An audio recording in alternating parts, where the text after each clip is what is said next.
Swallowing a spoonful of sugar can stop hiccups instantly. No water, no holding your breath, no upside-down tricks required.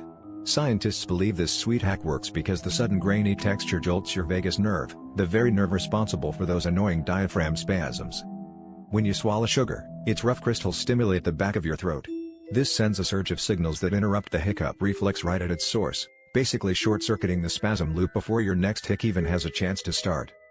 Forget the endless list of old wives' tales. Sugar is the only household item clinically shown to work for most people. It's quick, safe, and you probably already have it sitting in your kitchen.